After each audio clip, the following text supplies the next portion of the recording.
तो आज पूरी दुनिया की नजरें एक जगह पर टिकी हैं, ओमान। और ऐसा क्यों है? क्योंकि वहां जो हो रहा है ना, वो ये तय कर सकता है कि दुनिया एक बहुत बड़े संकट की तरफ बढ़ रही है या फिर उससे बच जाएगी। तो सवाल यही उठता है कि भाई, मिडिल ईस्ट के इस छोटे से देश पर आखिर सबकी नजरें क्यों गड़ी हुई हैं? जवाब सीधा सा है, क्योंकि यहाँ पर अमेरिका और ईरान आमने सामने बैठकर बात कर रहे हैं। और ये कोई आम बातचीत नहीं है, ये हो रही है जंग के बिल्कुल मुहाने पर। ईरान तो साफ साफ कह चुका है कि अगर जंग छिड़ी तो वो पूरी ताकत से लड़ेगा। अच्छा, तो चलिए इस पूरे मामले को जरा समझते हैं। ओमान में ये जो बैठक हो रही है, इसे एक बड़े टकराव को टालने का शायद आखिरी मौका भी कहा जा सकता है।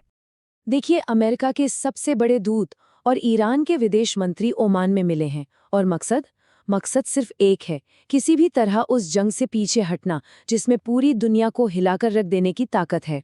लेकिन ओमान तक पहुंचने की ये जो कहानी है ना, ये सीधी सादी नहीं है। ये रास्ता तनाव से, उकसावे वाली हरकतों से और ताकत के प्रदर्शन से भरा हुआ है। तो बैठक से ठीक पहले क्या हुआ, आइए एक नज़र डालते हैं।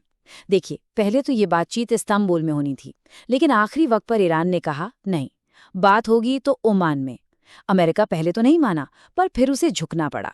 और जैसे ही ये तय हुआ, ईरान ने एक अमेरिकी एयरक्राफ्ट कैरियर के ऊपर अपने ड्रोन उड़ाकर अपनी ताकत दिखाई। इतना ही नहीं, उन्होंने एक अमेरिकी झंडे वाले जहाज को कब्जे में लेने की भी कोशिश की। और ईरान का आत्मविश्वास कैसा है, वो इस एक बयान से साफ हो जाता है। उनके रेवोल्यूशनरी गार्ड कॉर्प्स के एक बड़े अधिकारी ने कहा, हमने अमेरिका को जलील किया है और उन्हें बातचीत की मेज पर घसीट कर लाए हैं। मतलब साफ है, ईरान ये मानकर चल रहा है कि इस बातचीत में उसका पल्ला भारी है। तो अब आते हैं मुद्दे की बात पर कि आखिर इस बातचीत में हो क्या रहा है। देखिए, असल में दोनों पक्ष जो चाहते हैं ना, उसमें जमीन आसमान का फर्क है। एक तरफ है ईरान, वो चाहता है कि पुरानी न्यूक्लियर डील, जिसे JCPOA भी कहते हैं, उसे फिर से लागू किया जाए, उस पर लगे सारे के सारे प्रतिबंध हटे और वो बिना रोक टोक अपना तेल बेच सके। अब दूसरी तरफ है अमेरिका, उसकी मांगे बिल्कुल उलट है। वो कहता है ईरान यूरेनियम का संवर्धन करना पूरी तरह बंद करे, अपना बैलिस्टिक मिसाइल प्रोग्राम खत्म करे और इलाके में अपने प्रॉक्सी गुटों को सपोर्ट करना बंद करे। अब सोचिए, इन दो अलग अलग मांगों पर सहमति बनना कितना मुश्किल होगा।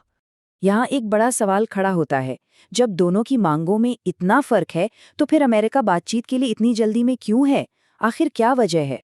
माना जा रहा है कि इसके पीछे 3 बड़ी वजह हैं। पहली, अमेरिका की अपनी घरेलू राजनीति। सरकार अपने लोगों को दिखाना चाहती है कि देखो, हमने शांति के लिए पूरी कोशिश की, ताकि अगर जंग हो तो कह सकें कि हमारे पास कोई और चारा नहीं था, और अगर डील हो जाए तो ये एक बड़ी जीत होगी। दूसरी वजह है इलाके में अमेरिका के सहयोगी देश जैसे सऊदी अरब और UAE।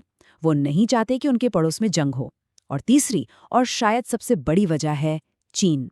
अमेरिका चाहता है कि ईरान चीन को युआन में तेल बेचना बंद करे और वापस डॉलर का इस्तेमाल शुरू कर दे। अब उस सवाल पर आते हैं जो हम सबके लिए जरूरी है। अगर ओमान में ये बातचीत फेल हो जाती है, तो इसका असर पूरी दुनिया पर क्यों और कैसे पड़ेगा? इसका सबसे बड़ा और सीधा जवाब इस एक नंबर में छिपा है, 20%। जी हाँ, दुनिया का 20% कच्चा तेल फारस की खाड़ी के इसी रास्ते से गुजरता है। अगर यहाँ जंग छिड़ती है तो ये सप्लाई लाइन ठप पड़ सकती है। और अगर ऐसा हुआ तो तेल की कीमतें $150 प्रति बैरल तक उछल सकती है। जरा सोचिए, इसका असर दुनिया भर की महंगाई और अर्थव्यवस्था पर क्या होगा। और ये बात सिर्फ एक रास्ते की नहीं है। दुनिया के जो 10 सबसे बड़े तेल उत्पादक देश हैं, उनमें से 5 तो इसी इलाके में है। यानी जंग का मतलब है इन सब पर सीधा असर। तो कुल मिलाकर बात यह है कि खाड़ी में एक जंग का मतलब सिर्फ पेट्रोल डीजल का महंगा होना नहीं है। इसका मतलब है पूरी दुनिया में एक भयानक आर्थिक मंदी का खतरा। दांव पर बहुत कुछ लगा है। तो आखिर में सवाल वही है, ओमान में क्या तय हो रहा है? एक नाजुक सी शांति या फिर एक विनाशकारी युद्ध? जो भी हो, दुनिया का भविष्य इन बंद दरवाजों के पीछे ही लिखा जा रहा है।